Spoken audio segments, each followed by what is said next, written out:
So in this section, we turn a little bit away from the measures of central tendency, the mean, the median, the mode that we talked about in section 5.1, and we look at a different way of analyzing data. It's going to be a bit of a process to get to the endpoint, but we'll walk through it step by step to get there. What we have in this table is the maximum flow rate for the Red River in Winnipeg every year. So as you can see, in 1950, it flowed at a peak of 3,058 meters cubed per second. Dropped down a bit to 1953, it only flowed at a maximum of 357, and so on and so on. So the question that we have to answer is determine the water flow rate that is associated with serious flooding. To do that, we could just look back in the news and see when there was serious flooding, but we want to take a mathematical approach to this. So to do this, we need to create three things. The first thing being a frequency distribution or a frequency table. What it is you can see on the right here, it's a set of intervals, usually a table of equal width into which raw data is organized. And this table on the left here is raw. But what we need to do is to make it a little bit simpler, break it down a little bit so it's not so huge to look at. So a frequency distribution must have somewhere between 5 to 12 categories. And those category sizes will depend on what kind of data we're dealing with. We're dealing with water flow rate. We can look at this. Ideally, we get to 10 categories. So the way I like to do this, I like to scan through the list and see what my largest number is. And that's why I've highlighted some of these here. My largest flow is 4,587. So if I'm going to categorize this and group this 10 ways, if I group from 0 to 1,000 and then 1,000 to 2,000 and so on, that 10 categories would get me to 10,000, which is a little too much. But if I group by 500s, 10 categories will get me to 5,000, which is just past my maximum, and 500 is a good number to divide into. So that's what I'm going to do. So when I make my table, I need two columns. The first one will be the data that we're looking at. So we'll look at flow rate in the first column.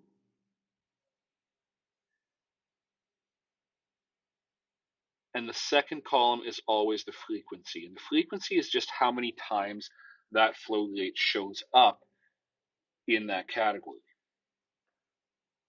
So saying that we're going to divide this into 500, it might seem that you should go with a flow rate of 0 to 500 and then 500 to 1,000, but that creates a complication. Where would you put a flow rate of 500? Would you put it in the first category or the second category? And that becomes unclear, so we don't do it that way. We will still use 500 as our width, but our first category will not end at 500. It will end at 499. Then our next category will start at 500, and instead of going all the way to 1,000, it will go to 999. So just one less than our starting point, just so we don't have any overlap, just so we don't have any confusion there.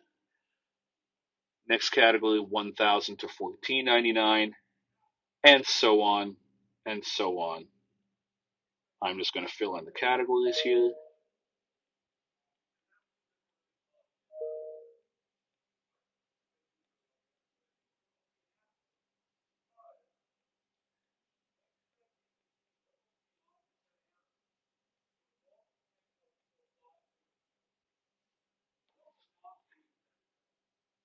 And I went on autopilot there. I was going to put 4,000 in that one.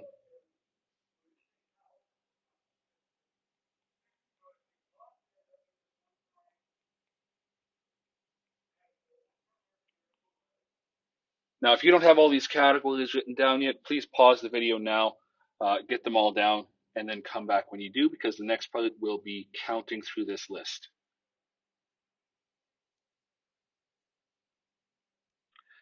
So to figure out the frequency, it's just a simple matter of looking through the list and seeing how many years, in this case, actually fit inside that category. So for 0 to 499, we'll just count them up. And what I like to do is I like to cross them out as I go to make sure that I don't double count anything. And that way, if I miss something later on, I can just go and add it in. So looking here, I have 357, 481, that's 2. Keep going. 187 would be 3. 159, 4, 5, 6, and that seems to be it. I'll put a 6 in there because 6 years have that flow rate. And just keep repeating this process until you fill it all up. I'm just going to go through quickly here.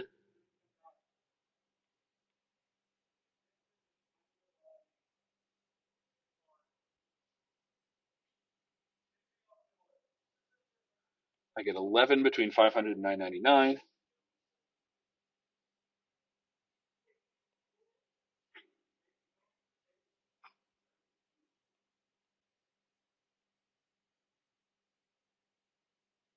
I get 9 in the next one. Hopefully my counting is right.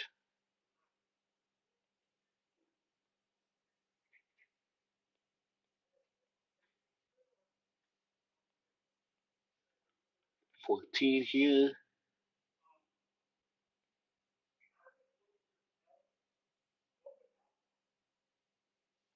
Then 5. 1.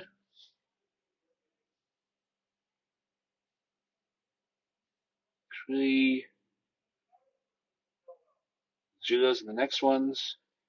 And last 1 in the last category.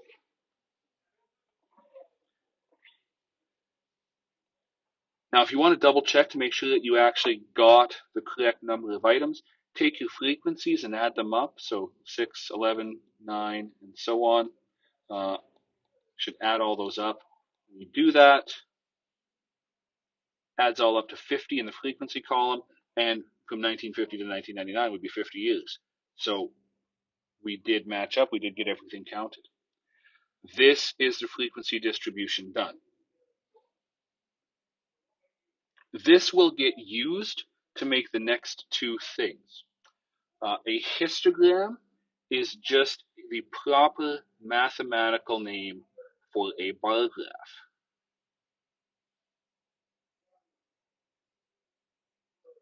Frequency polygon, we'll get to that in a minute. But for the bar graph, we will have flow rate, or whatever the data we had was, along the x-axis, and frequency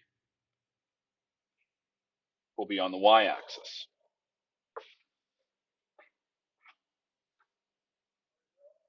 We need to set a scale. Looking at this graph, we have on the y-axis, we have 20, and our biggest frequency is 14. So if we go 1 for 1 on the graph scale, we'll get up to 14 nicely. Flow rate, we always look at the beginning of the category for where we're going to mark points. We need to get up to 5,000, so 4,500. So if I go that every 2 is 500, which matches our categories nicely, that's what we need to do. We get 1,000 here, 1,500, 2,000, 2,500, 3,000, 3,500, 4,000, 4,500, 5,000. And I'm not labeling those points just because I am low on space, and in a situation like this, you might be as well. But if you can label 3 points, that's ideal. To make the bar graph on paper, a ruler is the best way to do this. So if you have one, please pause the video, go get one, and then come back. I do not have a ruler, and I have no way of making it that way with my iPad here, so I'm just going to do the best I can for straight lines. To get the bars, we simply look at the categories. So between 0 to 499, we have a frequency of 6. So in that first I know it shows between 0 to 500, but that's the beginning of the next block. We'll make that bar 6 high, connect it. That's our first entry in the frequency table as the histogram. Next category, 500 to 999, we had 11. So we can just share the one side of that bar. We already drew. There's 11. Next one we had 9.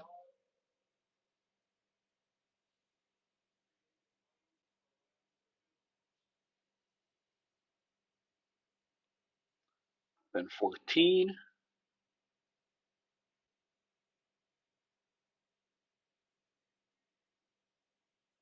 And again, please use a ruler on this. I'm doing the best I can to draw straight lines, but not totally successful. Then we had a 5. A little short one there. A 1. Then a 3.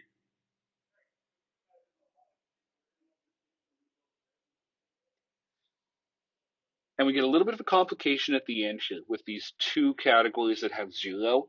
We don't just leave those out. We do, in fact, need to put bars that are 0 tall here. That would just be a flat line on those categories. And our last category had a 1, so we'll get a short bar there.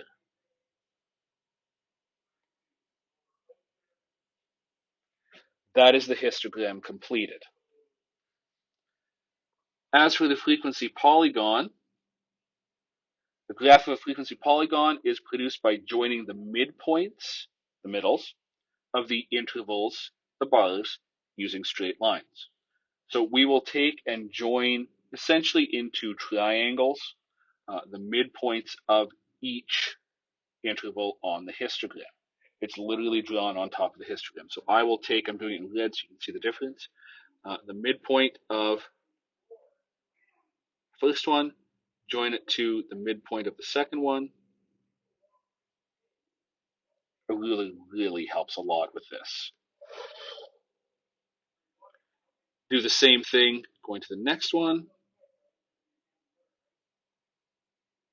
and the next one, and so on and so on, all the way. And try that one again until you get to the end. Now, what happens when you have two bars back to back that are the same height? Well, I'll connect this one down to my 0. That one's easy. You still need to connect the midpoint of this one to the midpoint of the next one, which would be a straight line across,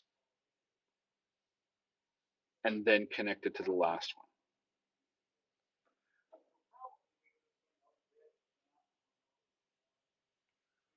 We don't ever close off the ends of the frequency polygon, so it will be open on both the left side and the right side. That is what the finished frequency polygon would look like.